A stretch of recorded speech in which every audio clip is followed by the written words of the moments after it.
जिला मुजफ्फरनगर के एक इज्जतदार व्यक्ति के नवासे यानी कि बेटी के बेटे को पुलिस ने गिरफ्तार कर लिया था और जैसे ही उन्हें गिरफ्तारी की सूचना मिलती है तुरंत ही वो आईपीएस ऑफिसर नवनीत सिकेरा के पास जाते हैं, क्योंकि वो उन दिनों वहाँ के एसएसपी जो ठहरे थे। जाते हैं और जैसे ही अंदर एंट्री करते हैं नवनीत सिकेरा खड़े हो जाते हैं, क्योंकि वाकई उनका शहर में एक रुतबा था, नाम था। वो पूछते हैं कि अंकल आपका यहाँ कैसे आना हुआ। जैसे ही ये सवाल किया जाता है तो कहते हैं तुमने मेरे नवासे को गिरफ्तार जो कर लिया है इसलिए यहाँ पर आना हुआ है। नवासे की बात सुनने के बाद वो कहते हैं कि मैं इसके लिए आपसे माफ़ी चाहूँगा। शहर में बहुत ही जिम्मेदार व्यक्ति के बेटे का अपहरण हुआ है, उसका कत्ल हुआ है और उसका नाम इसी कत्ल में शामिल है, इसलिए तुम्हारे नवासे को गिरफ्तार किया गया है। इतना सुनने के बाद वो बिना कुछ बोले चुपचाप चले आते हैं और अपने आप को एक घर में कैद कर लेते हैं जो उनका खुद का घर होता है। और वो लगभग 8 साल तक उस घर में ऐसे ही कैद रहते हैं। वहीं खाना पीना होता है, लोगों से मिलना जुलना पूरी तरह से बंद कर देते हैं। और एक दिन वो घर से बाहर ज़रूर निकलते हैं, लेकिन वो जिंदा नहीं थे, मर चुके थे। उनका पार्थिव शरीर जब घर से बाहर निकल रहा था, शमशान की तरफ जा रहा था, तो पूरा शहर, पूरा इलाका बस एक ही बात की चर्चा कर रहा था कि अपनी नवासे के लिए इन्होंने जान दे दी। वाकई आज की जो कहानी है बहुत दिलचस्प कहानी है। ये कई तरह के संदेश भी देगी और ये मैसेज भी देगी उस पिता के लिए जिसने अपने बेटे के हत्यारों को जेल पहुंचाने के लिए क्या कुछ नहीं किया। साथ ही ये संदेश देगी कि लालच बहुत बुरी बला होती है। आदाब, नमस्कार, सत श्री अकाल। मैं उस्मान सैफी। आज की जो सच्ची घटना मैं आपको सुनाने जा रहा हूँ, सच्ची घटना है उत्तर प्रदेश का एक ज़िला है मुजफ्फरनगर। ज़िला मुजफ्फरनगर की नई मंडी चौकी क्षेत्र में एक लड़के का अपहरण हो गया था। अपहरण हुआ था एक वकील के बेटे का, वकील प्रदीप कुमार गर्ग, और उनके बेटे का नाम लबी गर्ग। लड़का 11वीं क्लास में पढ़ रहा था। शक के आधार पर 4 लड़कों को हिरासत में ले लिया था।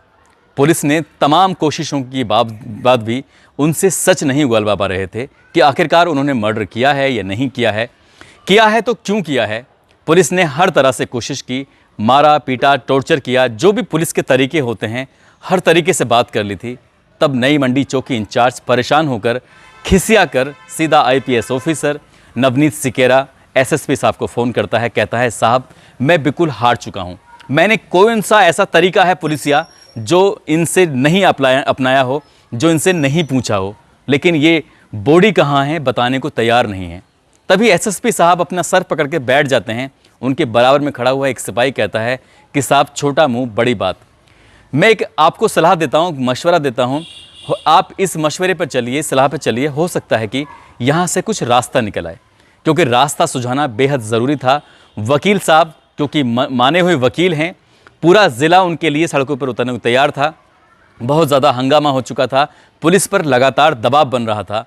और इसी दबाव के चलते जब उस सिपाही ने आईपीएस नवनीत सिकेरा से एक बात कही, उसने कहा कि साहब अगर ये सच नहीं बोल रहे हैं तो इनसे ये कहिए कि हम तुम्हारी माँ और तुम्हारी बहनों को थाने में लेके आएंगे और उनके साथ गंदा काम करेंगे, गलत काम करेंगे, तब तो तुम ज़रूर सच बोलोगे। जब ये बात वहाँ तक पहुँचती है चौकी इंचार्ज के माध्यम से, चौकी इंचार्ज कहते हैं कि अब तुम अगर सच नहीं बताओगे तो तुम्हारे साथ ये काम होने वाला है, तुम्हारे परिवार के साथ हम ऐसा करने वाले हैं। और जैसे ही ये बात उन लोगों की कानों तक पहुँचती है तो उनके रोंगटे खड़े हो जाते हैं, चारों अपराधियों के परेशान हो जाते हैं। तब उनमें से एक अपराधी, जिसका नाम है राजेश सैनी। राजेश सैनी कहता है कि विकास उर्फ मोनी तुम कब तक शांत रहोगे, कब तक चुप रहोगे, सच बोल दो यार। मैं नहीं चाहता कि मेरे घर वालों पर किसी भी तरह की कोई आँच आए, मैं नहीं चाहता कि मेरी बहन के, मेरी माँ के साथ कोई भी गलत नज़रों से उसे देखे। और जब ये बात पुलिस को पता चलती है तो पुलिस का ये फॉर्मूला काम आ जाता है और उसके बाद फिर सच बाहर आता है। सच वाकई बहुत डरावना था, बहुत परेशान करने वाला था। दरअसल विकास उर्फ मोनी, इसकी उम्र लगभग 30 साल के आसपास, ये इस घटनाक्रम का मुख्य आरोपी रहा है। पेशे से ये टाइपराइटर भी रहा है और साथ ही मुंशीगिरी का काम करता है इसी वकील यानी कि प्रदीप कुमार गर्ग के साथ। और उनके घर में इतना आना जाना, क्योंकि ये बिल्कुल घर जैसा सदस्य रहा है। जानसठ का रहने वाला, जो कि मुजफ्फरनगर से लगभग 22 किलोमीटर दूर है। इस घर में इतनी ज़्यादा उसकी दखल होती थी कि ऐसा लगता था जैसे कि परिवार का हिस्सा है। प्रदीप कुमार गर्ग के जो छोटे भाई हैं उनके माध्यम से ही ये इनके संपर्क में आता है। घर का कोई काम हो या फिर कचहरी का कोई काम हो, सारे काम विकास ही करता था। और एक दिन प्रदीप कुमार गर्ग अपने छोटे भाई से बात कर रहे थे कि जानसठ में जो घर है वो तो है ही, क्यों ना यहाँ मुजफ्फरनगर में एक घर ले लिया जाए। थोड़े पैसे की ज़रूरत पड़ेगी, वो देखा जाएगा, कुछ पैसे मेरे पास हैं और एक अच्छा खासा मकान हम खरीदेंगे और यहीं पर रहेंगे। एक बेटा है, एक बेटी है, उनकी ज़िंदगी बढ़िया से चलती रहेगी और हमारी भी ज़िंदगी बढ़िया से चलती रहेगी। बस कहते हैं कि दीवारों के भी कान होते हैं, और वो कान थे विकास उर्फ मोनी के। मोनी ने ये बात सुन ली। मोनी यहाँ से बात सुनने के बाद अपने दोस्तों के पास जाता है और जाकर कहता है कि एक जैकपॉट है, चूना एक काम करें। वो कहते हैं कि क्या काम करना है। वो 4 दोस्त होते हैं। पहले का नाम विकास उर्फ मोनी, दूसरे का नाम राजेश सैनी जिसकी कपड़ों की दुकान भी है, एक रजत कुमार है जो कि ये भी एक अच्छे फैमिली से बिलोंग करता था, एक अरविंद कुमार। चारों लोग आपस में सलाह मशवरा करते हैं कि क्यों ना हम वकील साहब के बेटे का अपहरण कर लें और अपहरण करने के बाद उनसे फिरौती की रकम मांगेंगे। उनके पास बहुत मोटे पैसे हैं क्योंकि वो जल्द ही मकान खरीदने वाले हैं। जब ये बात चारों के दिमाग में आ जाती है तभी वो 28 नवंबर 2003 को एक फ़ैसला लेते हैं और फैसला लेते हैं उस लड़के को, यानी कि इनका जो बेटा है वकील साहब का, जिसकी उम्र अभी 17 साल के आसपास है, जो कि कक्षा 11वीं का छात्र है। नाम है लवी गर्ग। लवी गर्ग को वो प्यार से बुलाते हैं मोनी, क्योंकि मोनी का इस घर में उठना बैठना जो था। वो कहता है कि लवी तुमसे कुछ काम है और ज़रा कहीं चलना है। लवी तैयार हो जाता है और सीधा ये यहाँ से पहुँचते हैं स्वागत होटल के अंदर। स्वागत होटल के अंदर जाते हैं। वहाँ जाने के बाद आपस में बातचीत करने लगते हैं और इसको बांधने की तैयारी चल रही थी ताकि इसके घर वालों से अपहरण की जो फिरौती की रकम थी वो वसूली जा सके, मांगी जा सके। लेकिन उसने करीब घंटे 2 घंटे के बाद उसको समझ में आ जाता है कि यहाँ जो आज बुलाया गया है, यहाँ बुलाने का इनका जो मकसद है कुछ गलत ही मकसद है। इसलिए वो कहता है कि मुझे यहाँ से जाने दो, यदि तुमने नहीं जाने दिया तो मैं शोर मचाऊंगा, चिल्लाऊंगा। उसने चिल्लाने की जब कोशिश करता है, चिल्लाने से पहले उन लोगों से हाथापाई करता है, आपस में मारपीट शुरू हो जाती है और मारपीट के दौरान ही वो चिल्लाने लगता है क्योंकि ये लोग 4 होते हैं। चारों उसको बहुत कस के जकड़ कर पकड़ लेते हैं ताकि ये भाग ना पाए, यहाँ से निकल ना पाए। स्वागत होटल के कमरे में ये सब दृश्य, ये सब नज़ारा चल रहा था। उस लड़के ने जैसे भी चीखने की कोशिश की, तभी इनमें से एक लड़के ने तकिया उठाया और तकिया उठाकर उसके सर को पकड़ा और ऊपर से तकिया लगा दिया और कहा कि चिल्लाना मत, अगर चिल्लाएगा तो बात खराब हो जाएगी। उसे वो शांत करने की कोशिश करते हैं। लगभग 2-3 मिनट तक वो ऐसे ही शांत रखने की कोशिश करते हैं। तभी लवी की मौत हो चुकी थी। लवी मर जाता है। उसका दम घुटने से उसकी सांसें रुक जाती हैं और वह जैसे ही उसको छोड़ा वो ज़मीन पे गिर जाता है। बस उसका ज़मीन पे गिरना था कि इन लोगों की हालत ख़राब हो जाती है। इन्होंने कहा था कि ये हमारी प्लानिंग का तो हिस्सा ही नहीं था, हमें इसको मारना ही नहीं था, ये कैसे हो गया।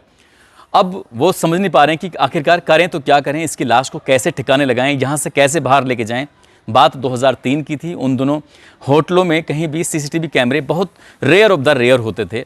अब यहाँ से लेके जाते हैं तो लोगों को पता चल जाएगा, इसलिए चारों लोग यहाँ से ताला लगाते हैं इस कमरे का और बाज़ार जाते हैं और बाज़ार से 2 सूटकेस खरीदते हैं। साथ ही कुछ ऐसे सामान खरीदते हैं जिससे क्या उसके वज़न को कुछ हिस्सों में किया जा सकता है, उसे कम किया जा सके। यहाँ आने के बाद उसको वापस स्वागत होटल में आते हैं, उसी कमरे में जाते हैं और उसके शरीर के पेट से 2 हिस्से कर देते हैं।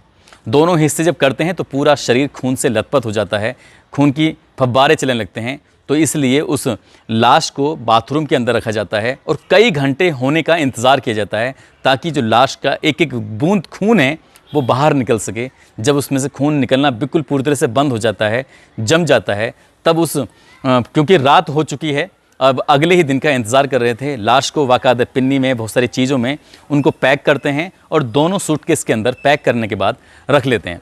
अब यहाँ से क्योंकि ये सीधा कहीं दूसरी जगह जा नहीं सकते थे, इसलिए ये लगभग 22 किलोमीटर दूर मुजफ्फरनगर से जानसठ पहुँच जाते हैं और इनको वक्त ही नहीं मिल पाता उस लाश को ठिकाने लगाने का। राजेश सैनी की एक दुकान होती है कपड़े की, उस दुकान में दोनों सूटकेस रख दिए जाते हैं। आसपास के लोगों को शक होने की कोई गुंजाइश ही नहीं थी क्योंकि उसके यहाँ पर सूटकेस में या फिर गठरी में ऐसे ही माल आता था, कपड़े आते थे। पूरा दिन वो लाश दोनों बैग के अंदर उसकी दुकान में रखी रहती है और जब शाम हो जाती है, दुकान बंद होने का वक्त आता है, एक बार फिर से ये चारों लोग जुट जाते हैं। विकास उर्फ मोनी, राजेश सैनी, रजत कुमार और अरविंद, ये चारों लोग जुट जाते हैं और अंधेरा होने का इंतज़ार करते हैं और जानसठ के ही जंगलों में उस लाश को लेकर जाते हैं, गड्ढा खोदते हैं और उस लाश को अलग अलग गड्ढों में वे ऐसे ही दबा देते हैं। क्योंकि अब उसके शरीर पर कपड़े नहीं थे, कपड़े पहले ही उतार लिए गए थे उसके शरीर को काटने से पहले, उन्होंने उन कपड़ों को रखा हुआ था। अब उन्होंने प्लानिंग की कि क्यों ना इन कपड़ों के आधार पर ही फिरौती की रकम वसूली जाए। उधर वो लड़का गायब होता है, तो गायब होने की वजह से मामला पुलिस चौकी में जाता है। नई मंडी चौकी में अब गुमशुदगी की मुकदमा दर्ज करा दिया जाता है और पुलिस पर लगातार दबाव बढ़ने लगता है। तमाम लोग चाहे वो वकील हों, चाहे इनसे जुड़े हुए लोग हों, हंगामा शुरू कर देते हैं। पुलिस पर लगातार दबाव बढ़ने लगता है, लोग सड़कों पर उतरने लगते हैं और पुलिस आखिरकार करे तो क्या करे। जितने भी लोग थे उनसे जुड़े हुए, जितने भी ऐसे केस लड़े थे, हर व्यक्ति को उठाया जाता है। 200-250 लोगों को उठाने की कोशिश की जाती है, लेकिन पुलिस के हाथ खाली थे। ऐसे ही जब लगातार पूछताछ चल रही थी, एसएसपी नवनीत सिकेरा पर लगातार दबाव बन रहा था, तो ऐसी कंडीशन में वो कुछ टीम बनाते हैं और टीम बनाने के बाद इस लड़के के संपर्क में रहने वाले हर लड़के के पास जाया जाता है। उनसे पूछा जाता है कि आखिरकार क्या तुमने लबी को देखा था।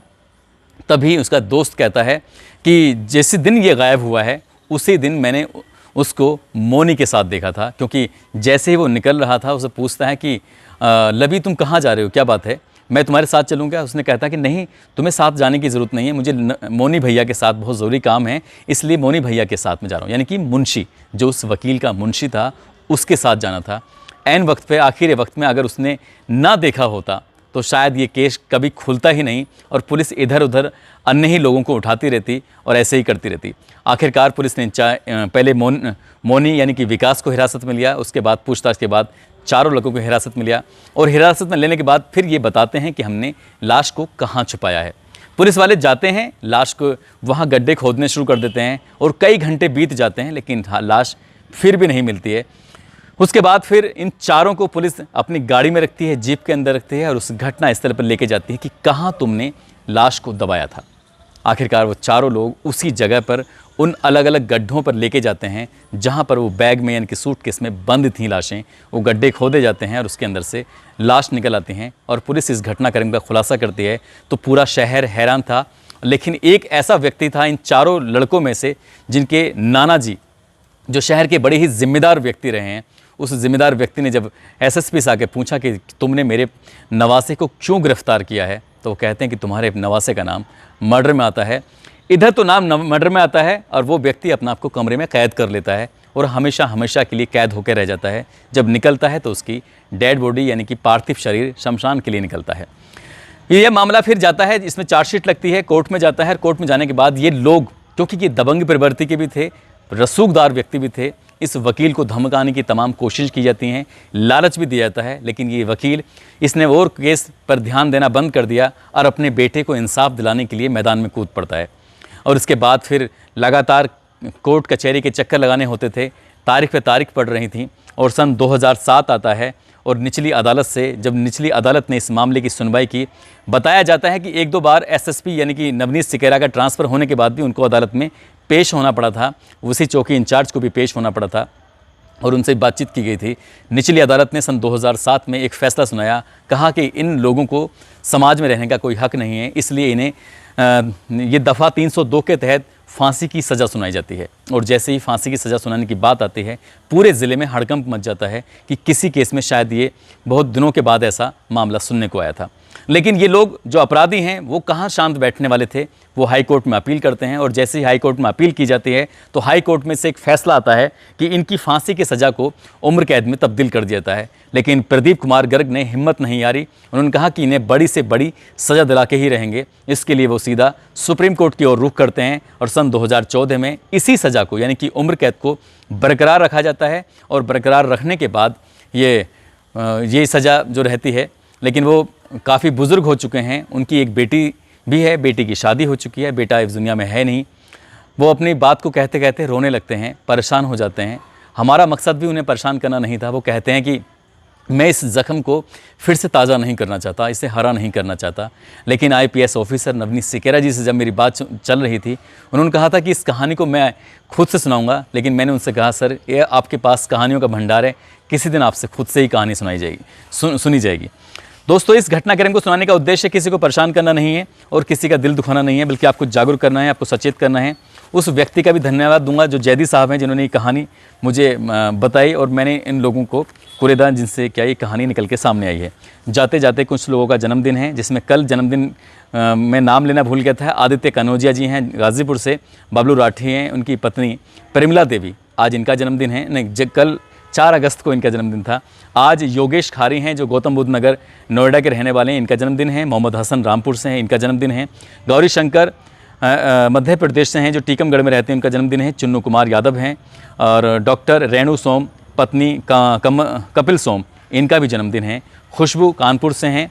गोविंद मोहित कुमार राणा, अवध बिहारी गौतम, वंश यादव, आप सभी को जन्मदिन की बहुत सारी शुभकामनाएं, बहुत बहुत मुबारकबाद। जाते जाते कुछ लोगों के नाम हैं: अभिषेक कुमार, नीलम मिश्रा, आदित्य चंदेल, अमित कुमार, शमीम अहमद, संदीप कुमार, रमेश राय, आकाश द्विवेदी, बांकाराम गौथ, मिस्टर करण, मोहम्मद शाहिद, मनीष कुमार, राहुल बजाज, विकेश यादव, किशन कुमार राज, प्रभात कुमार और आखिर में राहुल रैम्बो। आप सभी का दिल की गहराइयों से शुक्रिया, धन्यवाद। आप सब अपना ख्याल रखें, सुरक्षित रहें। जय हिंद, जय भारत।